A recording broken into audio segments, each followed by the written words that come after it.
안녕하세요. 저는 40대 중반의 두 아이의 엄마로 살아가고 있는 평범한 여성이에요. 결혼을 할 때는 시어른을 잘 만나야 한다고 하잖아요. 솔직히 가장 최악의 시부모가 어떤 사람이라고 생각하세요? 간섭하는 사람? 오히려 무관심한 사람? 말로 사람을 꼽주거나 언제나 차가운 인상으로 선긋는 사람? 제 기준에서 가장 최악의 시부모는 보수적이고 남아 선호 사상에 찌든 사람이라고 생각해요. 제가 경험한 일들을 들으신다면 그 어떤 사람들도 이 의견이 아니라고 말하지는 못하실 거예요. 시모는 두 아들을 낳았어요. 시모의 첫째 며느리는 두 아들을 낳았고 시모의 둘째 며느리는 두 딸을 낳았죠. 저는 둘째 며느리였어요. 그리고 시모는 최악의 남아 선호 사상을 가진 사람이었고요. 벌써부터 골이 흔들리지 않나요? 사실 형님이 벌써 손주를 둘이나 낳아줬으면 굳이 저한테까지 아들을 바라지 않아도 되는 거잖아요. 그래서 저는 별 생각 없었어요. 첫째 딸을 낳았을 때 시모가 병원에 와서 하는 말을 듣기 전까지는요. 둘째는 무조건 아들로 낳아라.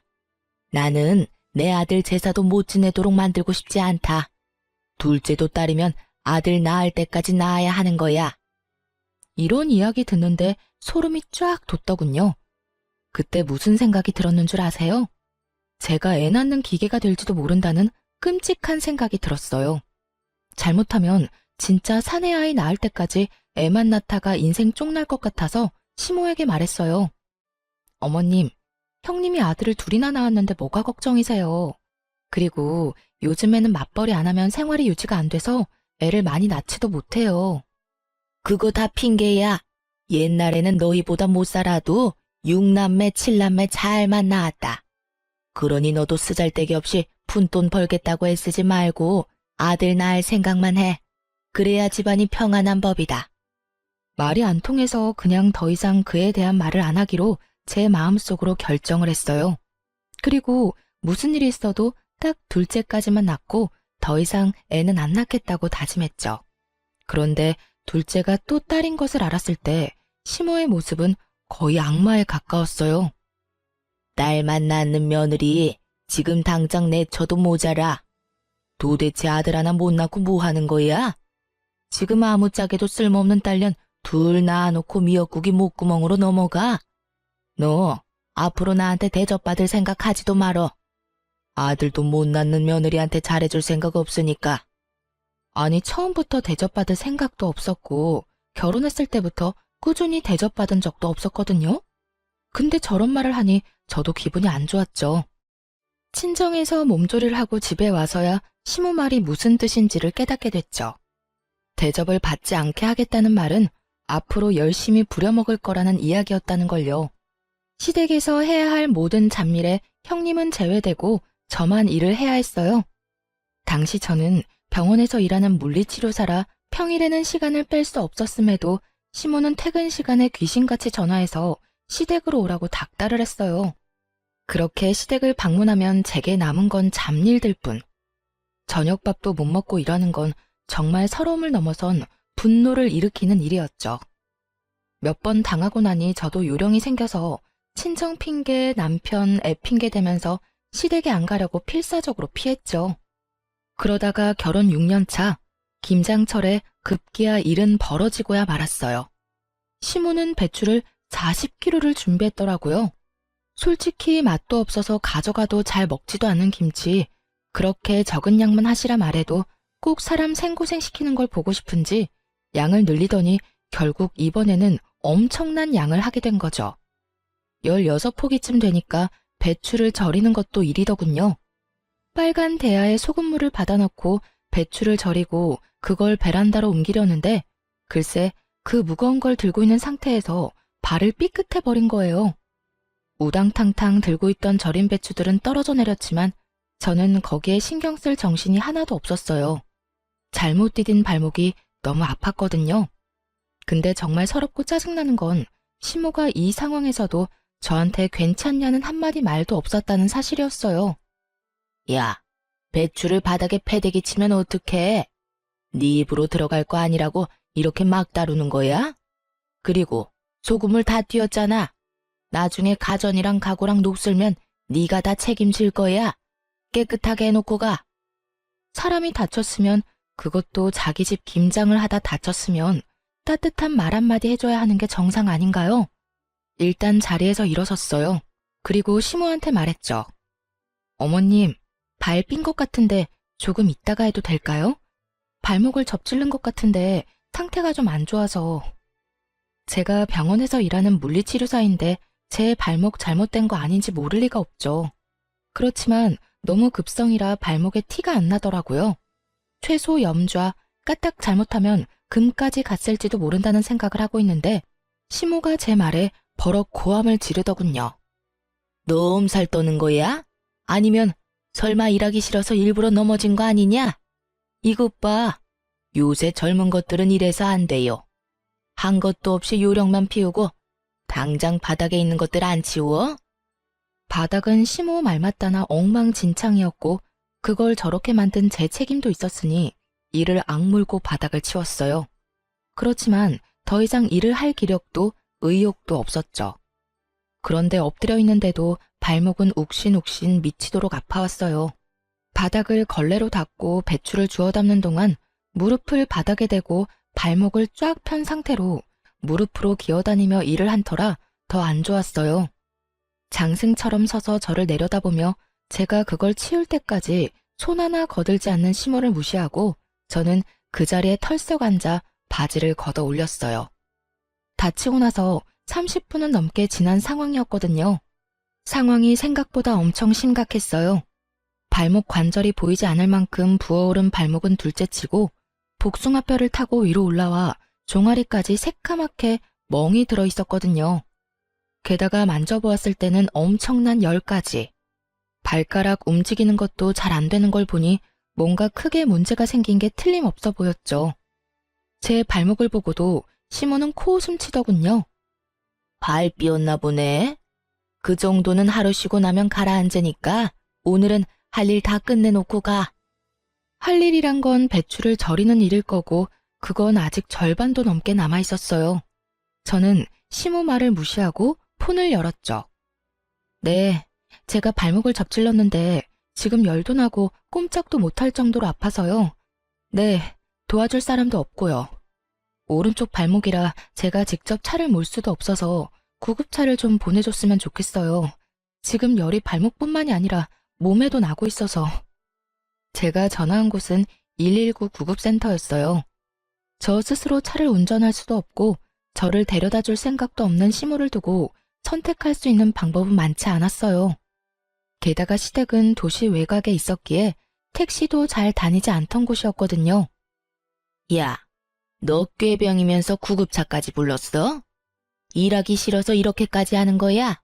젊은 것들이 식은 머리가 없어서 지금 내놓은 건 다 하고 가야 할 거 아니야. 저한테 욕을 하던 말던 저는 주섬주섬 제 짐을 챙겼어요. 널브러진 배추들과 소금물이 담긴 커다란 고무통은 그대로 놔두고 말이죠. 구급차가 빠르게 시모집 현관문을 두드렸고 구급대원이 들어와서는 저를 부축했어요. 도와줄 사람이 없다고 해서 그런지 화를 내며 짜증을 내는 시모를 힐끗 쳐다보더라고요. 그래서 말해줬죠. 제 발목이 이 지경이 됐는데도 꾀병이라고 말하는 사람이에요. 이 다리로 배추를 다 절이고 가라니 말이 되는 소리예요? 구급대원도 진상과 엮이고 싶지는 않은지 시모를 모른 척하고는 구급차로 이동했어요. 다쳐서 구급차를 타고 병원을 가는데 마음이 한없이 편해지더라고요. 시모 면상 안 봐도 된다는 생각이에요. 그렇게 병원에 도착한 저를 기다리고 있던 건 의사의 무시무시한 소식이었죠. 발목 상태가 많이 안 좋아요. 다쳤을 때 바로 병원을 오셨으면 이렇게 뼈가 어긋나지는 않았을 텐데요. 다치고 발 많이 쓰셨어요? 네, 배추 절이다가 이렇게 됐는데 어머님이 바닥에 떨어진 거 당장 다 치우래서 엎드린 채로 좀 치웠어요. 그래서 그런 것 같아요. 아이고, 고생 많으셨겠네요. 어쨌든 지금 수술은 필요합니다. 열어서 고정시켜서 핀 박아야 해요. 제발 실금 정도만 갖기를 바랬는데 결국은 골절 진단에 고정술을 해야 한다는 말을 들으니 그제야 화가 막 치밀어 오르더라고요. 제 직업이 병원에서 일하는 물리치료사인데 지금 이 발목 때문에 그 일도 제대로 못하게 될지도 모르잖아요. 적어도 2달 병원 신세 지는 건 당연해 보이는 발목을 보며 제가 한숨을 푹푹 내쉬고 있는데 전화통에는 불이 나더군요. 야, 너 왜 안 와? 병원에서 사진 찍고 볼 거 다 봤으면 와서 김장해야 할 거 아냐? 배추라도 다 절이고 가야지. 일하다 중간에 내빼는 게 어딨어? 너 이런 식이면 나도 너 가만 안 둬. 딸밖에 못 낳은 년이 시댁에서 일도 안 해? 그럼 내가 뭐하러 너를 며느리로 받아들였겠니? 본부는 다 해야지. 아프다고 안 하고 힘들어서 못하고 그런 게 우리 집에서 통할 거라고 생각해? 수술을 해야 한다는 말을 하고 이성적으로 이야기를 풀어보려는 저도 순식간에 분노 게이지가 찰 만큼 선을 확 넘는 발언에 저도 빽 성질을 냈어요. 사람이 아파서 병원에 와 있는데 어떻게 그런 말씀을 할 수가 있어요? 그리고 무슨 일만 있으면 저한테 딸밖에 못 낳은 년이라면서 뭐라고 하시는데 그런 어머님도 딸이에요. 한가족 된 사람 가슴으로 품어줘도 모자랄 판에 그거 하나로 이렇게 사람 하나 괴롭히니까 기분 좋아요? 누가 들어도 당연한 제 말에 화가 나는지 시모가 전화를 뚝 끊더군요. 그리고 얼마 지나지 않아 남편에게 전화가 왔어요. 야근을 한다며 늦게 들어올 거라고 했던 남편인데 갑자기 전화를 하니 눈치가 딱 오더군요. 시모가 남편에게 무슨 말을 했구나 하고요.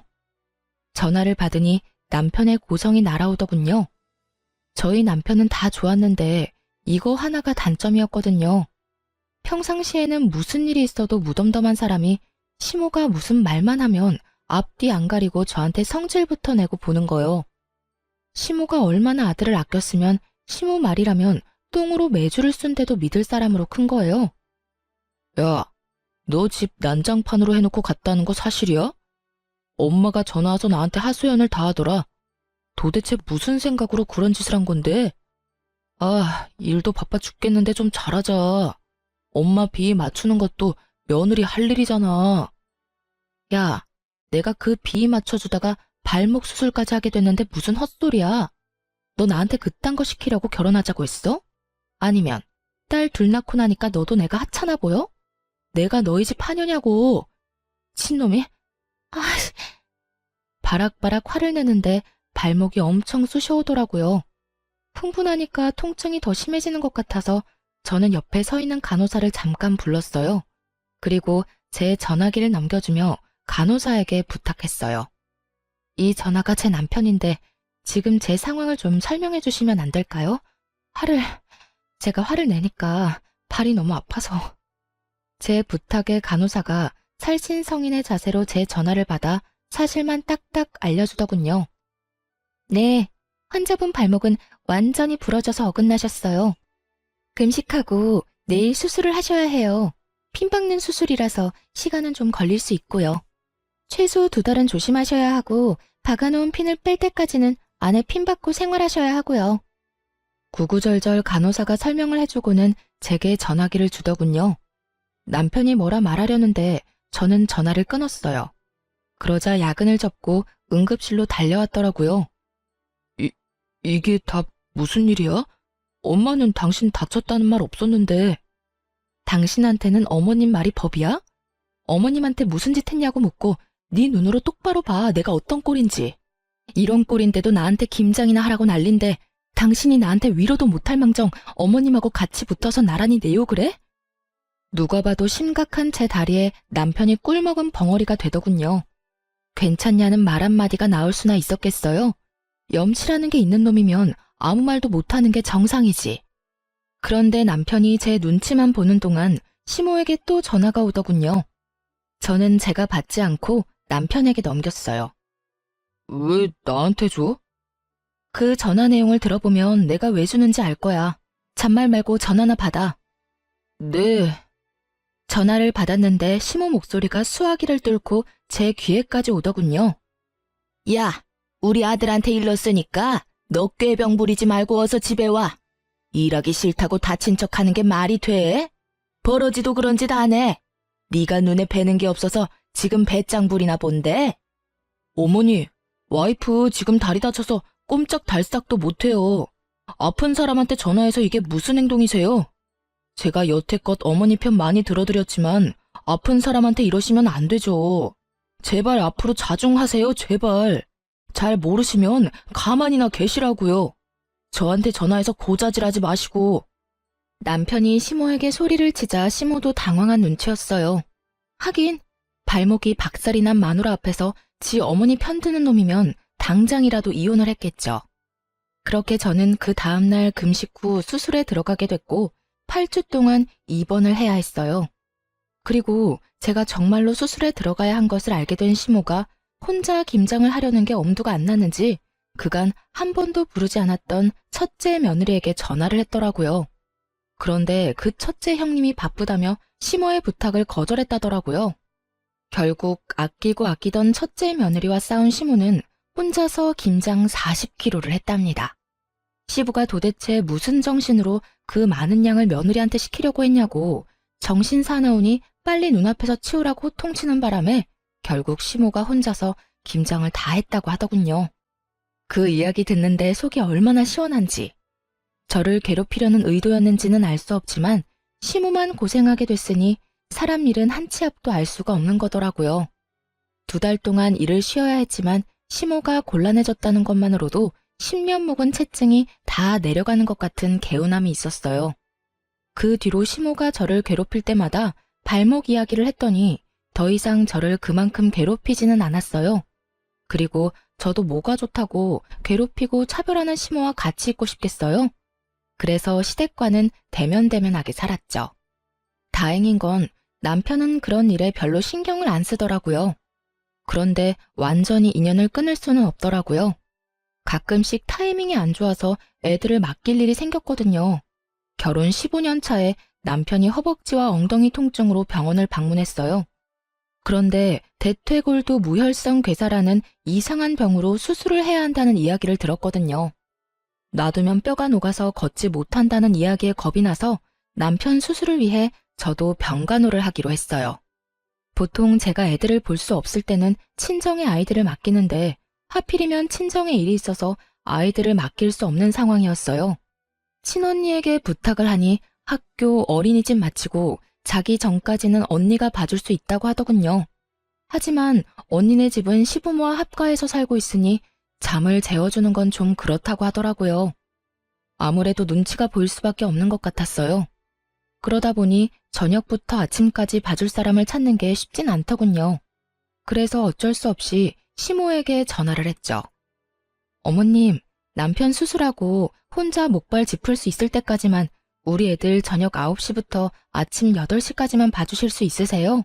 그 외의 시간은 저희 친정언니가 봐줄 거라서. 그러나 시모는 시큰둥하더군요.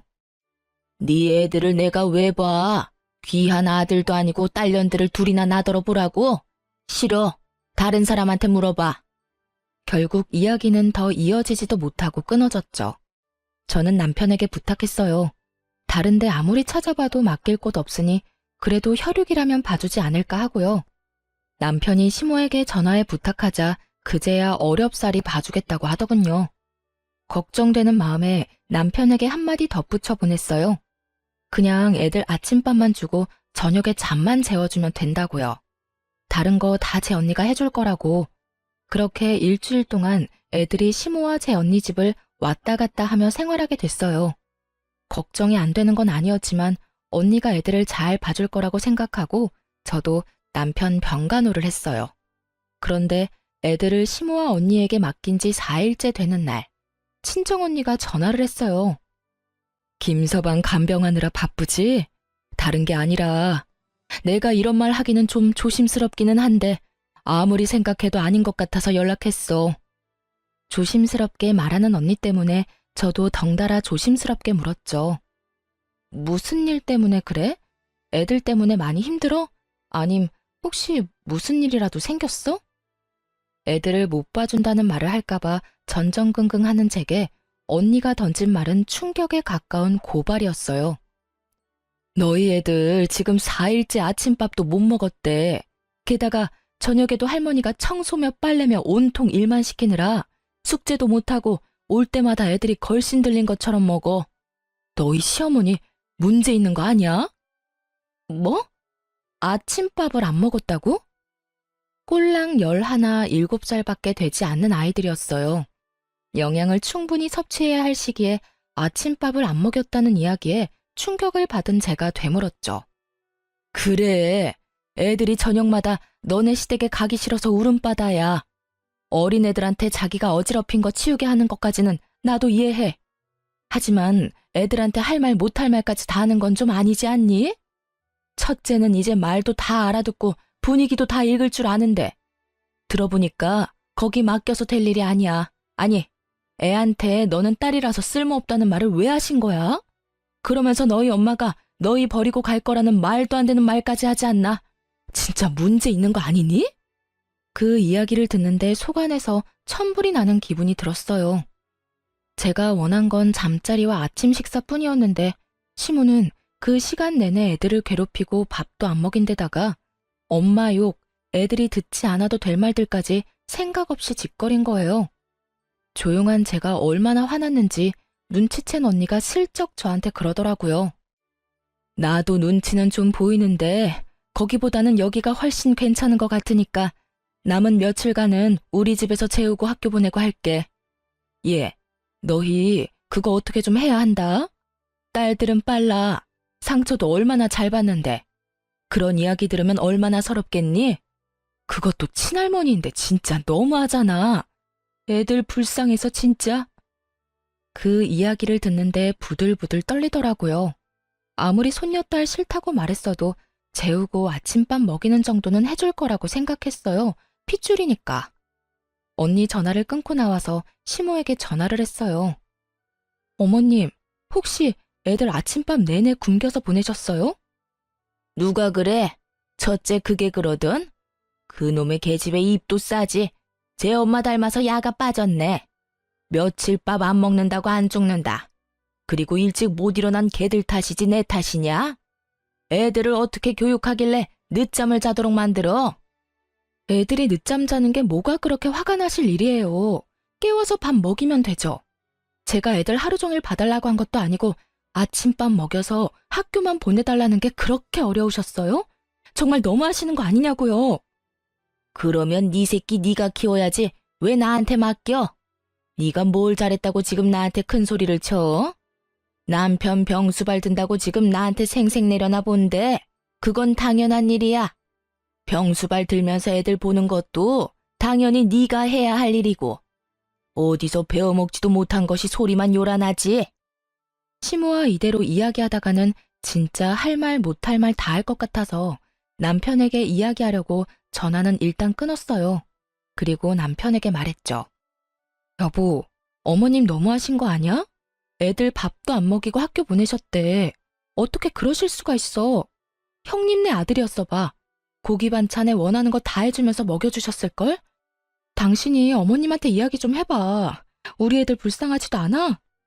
제가 남편에게 그렇게 이야기했는데 남편은 더 어이없는 말을 하더군요.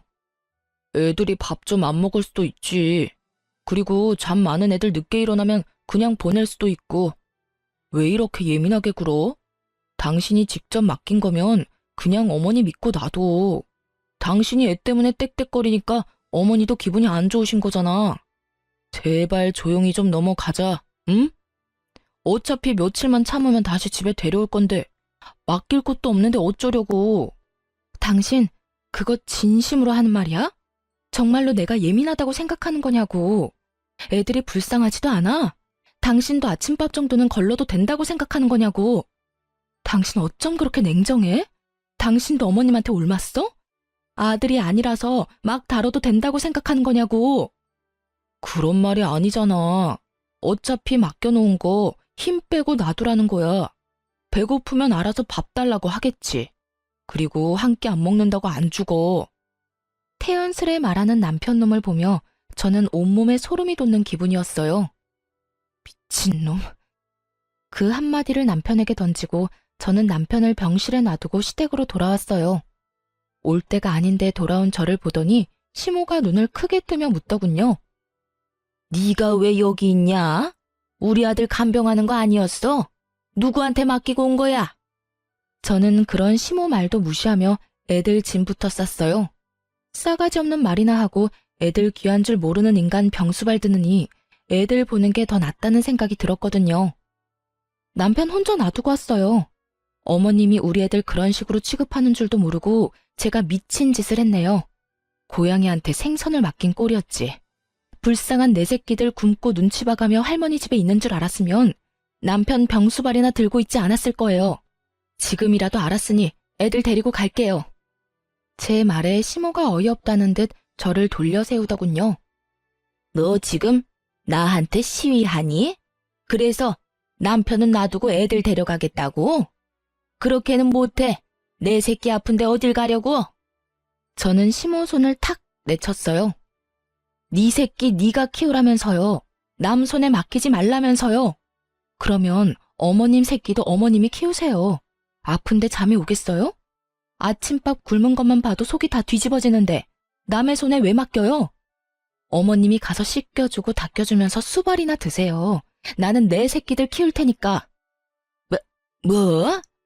야, 너 진짜로 병원 안 가? 우리 아들 보러 안 가는 거야? 시모는 제 뒤를 쫓아나오면서 자꾸만 저를 붙잡으려고 하더군요. 확 뒤돌아선 제가 시모에게 경고했어요. 안 가요. 내 새끼들 배 곱는 거보다는 안 힘드니까 오늘부터는 어머님이 아들 병간호하세요. 그렇게 애들 데리고 집에 돌아온 저는 미안하고 서러운 마음에 애들 붙잡고 눈물만 흘렸어요. 울지 말아야지 하는데도 미안한 마음만 들잖아요. 도리어 애들이 저에게 울지 말라며 엄마 잘못 아니라고 말해주는데 이것들을 두고 제가 망할 남편놈 병간호나 하고 있었다는 사실이 참을 수 없이 기분이 더러워졌어요. 그런데 저녁까지 제가 돌아오지 않으니 남편놈한테 전화가 왔더군요. 당신 뭐 하는데 오지를 않아? 미쳤어? 환자 놔두고 뭐 하자는 건데? 내가 아까 이야기했지. 나 도저히 어머님한테 애들 못 맡기겠으니까 내가 직접 애들 볼게. 당신 병간호는 어머님이 해주실 거야. 네 새끼 네가 키우라는데 그럼 내가 키워야지 누가 키워? 당신은 어머님 자식이잖아. 그러니까 어머님한테 병간호 받아. 난 안 갈 거니까. 당신 정신 나갔어? 어머니하고 그런 걸로 싸우자면 어쩌자는 건데? 어머님이 애들 굶겼다고.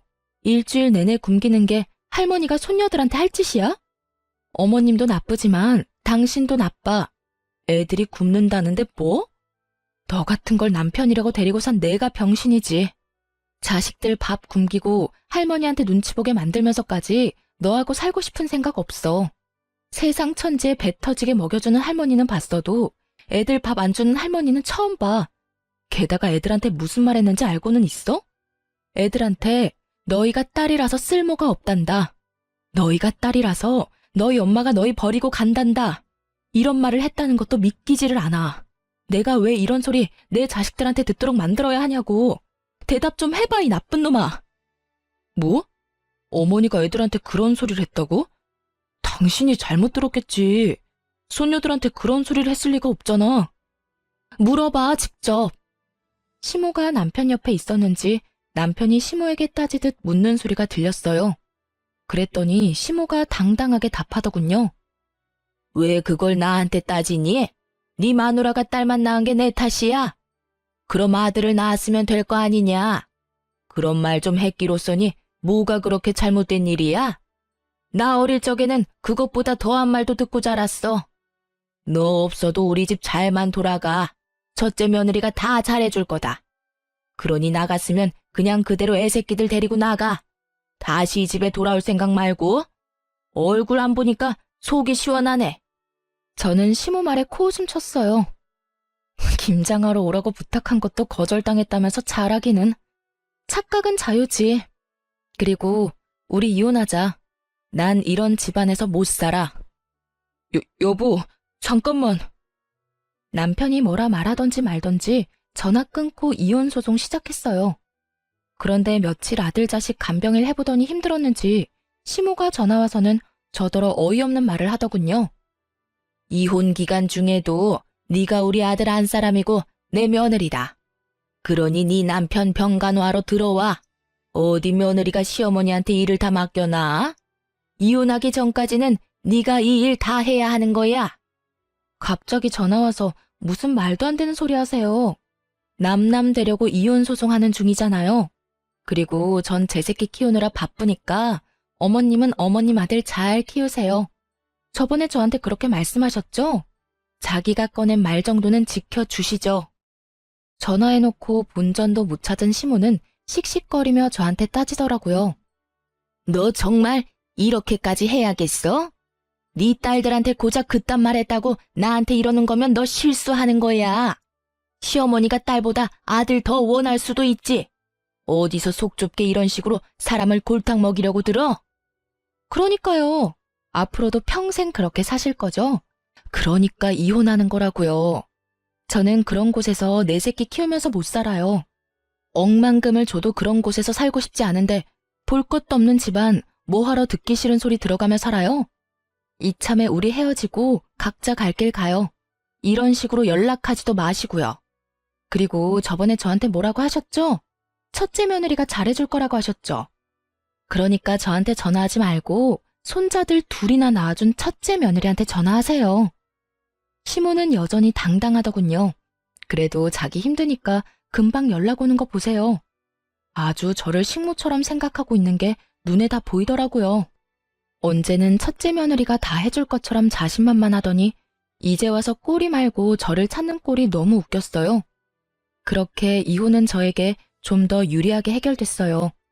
저희가 살던 신혼집도 처음부터 공동명의에 반반 부담한 거라 그대로 나눴고 친권, 양육권, 위자료 싹 다 제가 가져왔어요. 저는 받은 돈과 은행에서 대출한 금액으로 딸아이 둘과 같이 살 집을 샀어요. 그런데 이미 이혼도 다 된 마당에 형님에게서 전화가 왔어요.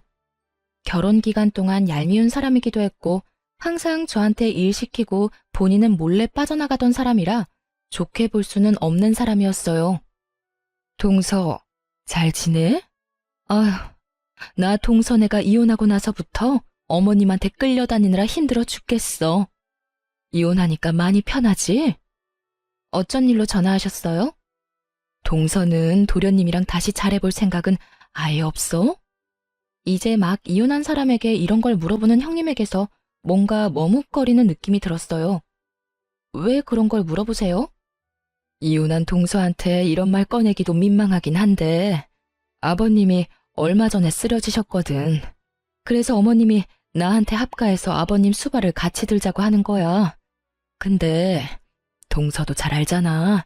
나는 그런 일 여태 해본 적도 없고 바쁘기도 많이 바빠서. 인간이 이렇게 비양심적이어도 되나요?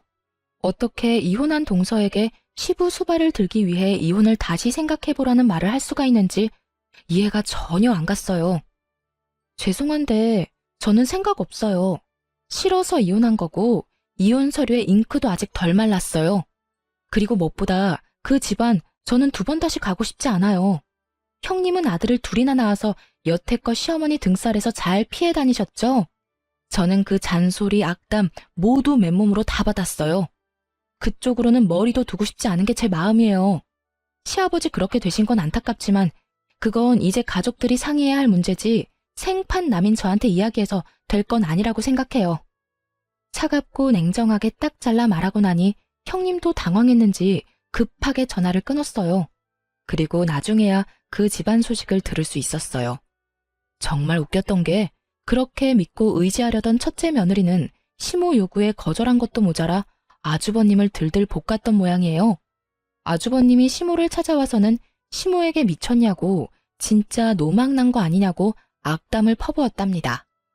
동생처럼 자기도 호래비 만들 작정이냐며 합가에서 마누라랑 헤어지면 어머니가 책임질 거냐고 이럴 거면 인연 끊고 지내자면서 아주 집안을 풍비박산으로 만들어 놓고 가셨다더군요.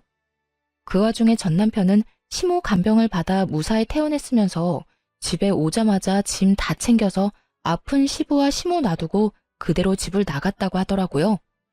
입이 불어터져라 아들 사랑, 손주 사랑을 외치던 시모였건만 시모를 위해 시부를 함께 수발 들어줄 사람은 없던 모양이에요. 결국 시모는 두 아들과도 연이 끊기고 며느리에게도 대차게 까여서 혼자 시부 수발을 들었다고 하더군요. 제가 들은 소식은 딱 거기까지였어요. 솔직히 여기까지 듣고도 정말 고소하더군요. 저 내치고 잘 살 것처럼 기세등등하더니 결국 보세요. 완전 버림받고 혼자 남겨졌잖아요. 그러니 사람이 마음을 곱게 써야 하는 법이에요. 그렇게 저는 그 사람들을 잊고 제 일에 집중하게 됐어요. 아이들을 보기 위해 시간 조율이 좋았던 요양병원에 취직하게 됐죠. 시내와 가깝지는 않았지만 규모가 있는 요양병원이다 보니 멀리서도 찾아오는 분들도 많았던 곳이었어요. 그런데 하루는 제가 치료하는 어르신이 잔뜩 인상을 찌푸린 채로 컨디션이 완전 엉망이 돼서 오셨더라고요. 어르신, 오늘따라 몸 상태가 별로 안 좋네요. 어제 잠 못 주무셨어요? 아유, 선생, 말도 마. 같은 방에 웬 할망구가 하나 왔는데 얼마나 화가 많은지 무슨 말만 하면 난리쳐서 내가 며칠째 잠도 제대로 못 잤어. 병원에 입원하다 보면 아무래도 단체 생활이다 보니 원하는 사람하고만 같이 있을 순 없어요. 같은 방 사람 잘 만나는 것도 어떻게 보면 복권 당첨 같은 거와 비슷한 거거든요? 그랬어요? 물리치료는 안 받는 분인가 보네요. 근데 뭐 때문에 그렇게 화를 내요? 혹시 치매? 아니야. 내가 가만히 지켜보니까 다 할망구가 잘못했더만. 이 할망구가 들어온 그날부터 하루에 10번도 넘게 아들들 며느리한테 전화를 하는 거요. 전화에서는 너희가 어떻게 이럴 수 있냐? 나를 여기다 버리고 너희끼리 잘 살 것 같냐? 난리더라고. 그래서 내가 넌지시 물어봤지. 근데 그 할망구 하는 말이 아들놈들 뼈 빠지게 키워놨더니 다 소용없다고. 자기가 남편 수발 드는데 아무도 안 도와줘서 이렇게 병을 얻었는데 다들 나 몰라라 한다고 말이지.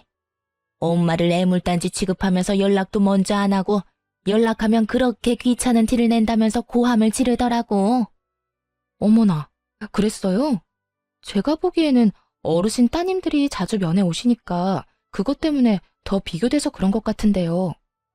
내가 봐도 그래 보였어. 우리 딸들이 워낙 싹싹하잖아. 와서 나눠 먹자며 과일도 주고 음료수도 주고 하는 모습을 보더니 나한테 악담을 하더라고. 딸만 낳았냐며. 아들이 없어서 어떡하냐고 빈정대는데 열받아서 나도 한마디 했지. 딸 있는 나는 매일같이 면회하는데 아들 낳은 그 짝은 여태껏 아들 코빼기도 안 보이냐고. 그랬더니 그 뒤로 아주 아들 욕을 있는 대로 하더라고. 그러더니 어제 할망구 아들이 왔대. 둘째라던데 이혼한 지 1년 반쯤 됐다던가? 뭐 난 잘 모르겠는데 어쨌든 둘째 아들이 왔는데 그 할망구가 아들한테 악다구니를 썼어. 왜 여기 처박아 놓고 들여다보지도 않냐고 말이야. 그랬더니 아들놈 하는 말이 기가 막히더만. 엄마가 마음을 곱게 썼으면 며느리들이 왔을 거라고. 자기 이혼한 건 엄마 책임이 크다면서 그 사람 많은 데서 늙은 엄마를 핍박하는데 살벌하더만. 내가 봤을 때는 그 할망구도 잘못했는데 아들놈도 싹퉁머리가 없는 게 영. 어르신에게 이야기를 들을수록 뭔가 모르게 묘하게 익숙한 느낌이었어요. 그래서 그분이랑 싸우느라 잠을 못 주무신 거예요? 아니, 그 할망구가 여기 오고 나서부터 약간 치매기가 왔거든. 그놈의 핸드폰만 붙들고 내내 전화를 하니까 어제 아들이 왔는데 그런 소리를 하고 갔으니 이 할망구도 정신을 놔버렸는지 어쩌녁 내내 불도 안 들어오는 전화통 붙들고 아들 이름인지 뭔지 누구야 누구야 불러대면서 온 방에 사람들 잠도 못 자도록 하고. 아휴, 밤에 잠도 안 자, 낮에도 안 자. 기운은 어찌나 좋은지 목소리만 커서. 내가 그래서 잠을 못 잤어. 오늘도 내가 걱정이야. 그 할망구 잠 안 자고 또 고함 지를까봐. 며칠 만에 헬쑥해진 어르신을 보니 궁금증이 치솟더군요. 그래서 시모 이름을 검색해봤어요. 제 어르신 방에 얼마 전에 들어온 사람 이름이 시모 이름과 같더라고요. 그리고 주소도 시댁 주소가 맞았고요. 보호자 이름도 전 남편 이름인 거 확인했어요. 우연도 이런 우연이 없었어요. 그 많은 요양원 노인병원 중에 제가 있는 곳으로 오다니. 그렇게 잘 살 것처럼 굴더니 결국은 두 아들 모두에게 버림받고 홀로 노인병원에서 면회도 없이 있는 거 보니 자식을 시모처럼 키우면 안 되겠다 하는 생각이 들었죠. 시모가 손녀들한테는 못되게 굴었어도 아들, 손자들한테는 잘했거든요. 그런데도 보세요. 결국 아픈 시모 병실에 면회오는 사람이라고는 아무도 없다는 거죠. 저도 병원에 있으면서 보는 게 있잖아요. 마음씨 곱고 자식들, 며느리들한테 따뜻하게 대해주신 어른들은 자식, 며느리 할 것 없이 자주 와요. 받은 만큼 돌려주고 싶은 게 사람의 마음이거든요. 그런 어른들은 복 받았다고 말하기도 하는데 사실 자신이 한 만큼 돌아온 거죠. 말년이 쓸쓸한 게 왜 보기 힘든 거냐면 그 쓸쓸함 속에 내가 걸어온 길이 있기 때문이라고 제가 모시는 어르신 한 분이 그러더군요. 그쯤 되면 다들 그렇게 인생에 통달하시곤 해요. 그러니 시모의 이런 상황이 제게는 참 착잡했어요. 저를 괴롭히고 제 어린 두 딸을 괴롭혔으니 이런 꼴 당해도 싸다고 말하고 싶지만 그렇게 애지중지하던 아들과 손주들에게까지 손절당한 거 보면 왜 그렇게 사셨나 싶기도 하고요. 자기 인생 남이 살아주는 거 아니니 더 열심히 남들과 좋은 인연 맺고 살아야 하는데 왜 저한테 그렇게 못되게 굴었는지 사실 지금도 이해는 안 가요. 솔직히 이해하고 싶은 마음도 없고요. 그저 자기가 살아온 대로 받고 있구나 싶은 생각이 들었어요. 시모에게 측은한 마음을 갖기엔 제가 당한 게 너무 많아서 그런 마음이 들지도 않더라고요. 그저 제 자식들은 시모가 키운 자식들처럼 키우지는 말자고 다짐했어요. 그 뒤로도 시모와 모르는 사람인 척 지내고 싶었는데 전 남편이 입원비 문의하러 병원 왔다가 1층 원무과에 들른 저와 마주치게 됐어요. 전 남편이 결혼했을 때도 보여주지 않던 아주 살가운 표정으로 제게 말을 걸더군요. 당신 여기서 일하고 있었어? 잘 됐네. 우리 어머니 여기서 치료받고 계시거든. 당신이 있으니까 그래도 마음이 든든하네. 이혼했더라도 애들 할머니잖아. 문제 안 생기도록 당신이 잘 챙겨줘. 끝까지 이기적인 인간이더군요. 그리고 웃겼어요. 이혼한 전 와이프한테 어머니를 부탁한다니. 염치가 없어도 이렇게 없을 수가. 예전이나 지금이나 양심 없는 건 똑같네? 내가 왜 당신 어머니한테 차별 대우해줘야 해? 물리치료 받지도 않고 나랑 접점 하나 없는 사람이거든? 내가 왜 그렇게 해줘야 하는지 이해가 안 가네. 잘 챙기고 싶으면 당신이 챙겨. 당신 어머니잖아. 이혼한 마누라한테 그런 거 부탁하고 싶어? 얼굴이 얼마나 두꺼우면 그런 걸 부탁해? 그리고 나 만나는 사람 있거든? 함부로 오해받고 싶지 않으니까 당신도 당신 가족들도 처신 잘해줘. 이딴 식으로 악연을 인연인 것처럼 만들지 말라고. 만나는 사람이 없었지만 거짓말했어요. 이 인간이 병원에 소문이라도 퍼뜨릴까봐 걱정도 됐으니까요. 뭐 여차하면 퇴사하고 다른 직장 찾아도 되는 거긴 했는데 그건 귀찮고 손도 많이 가는 데다가 결정적으로 제가 피해야 하는 게 너무 싫었거든요. 피하려면 지들이 피해야지 제가 왜 피하나요? 괴롭힌 인간들은 그쪽이고 저는 괴롭힘 당한 사람인데 제가 이악 물고 말했더니 전 남편도 가볍게 이야기할 만한 상황이 아니라는 걸 깨달았는지 아니면 자존심이 상했는지 며칠 뒤에 퇴원을 하고 나갔더군요. 무슨 이유에서였든 더 이상 엮이지 않게 돼서 저로서는 한시름 놓는 상황이 되긴 했어요. 그리고 여담이지만 딸애들은 제가 이혼한 그날부터 아빠를 찾지 않더라고요. 남편이 그리 좋은 아빠가 아니라는 것도 애들 반응을 보며 알았죠. 만약 애들한테 잘해줬다면 애들이 아빠와 헤어지는 걸 무덤덤하게 받아들이지는 않았을 테니까요. 그래도 제 이혼을 이해해주고 저를 도와 집안일도 해주고 있는 기특한 아이들을 보면 몸은 힘들지만 마음만은 가벼운 기분이 들어요. 이 아이들을 위해서라도 좀 더 열심히 살아야겠다는 다짐을 매일같이 하게 되네요. 그래도 가끔 전 남편과 시모가 생각날 때가 있어서 이렇게 사연글을 써보게 됐어요. 이렇게 하나하나 다 토해내고 나니 마음이 한결 가벼운 기분이 드네요. 그리 즐거운 일들은 아니었지만 이렇게 꺼내서 한풀이 하듯 다른 사람들과 나누고 나니 그간의 응어리가 조금씩 풀어지는 것 같네요. 그럼 지금까지 제 사연 들어주셔서 감사합니다. 좋은 하루 되세요.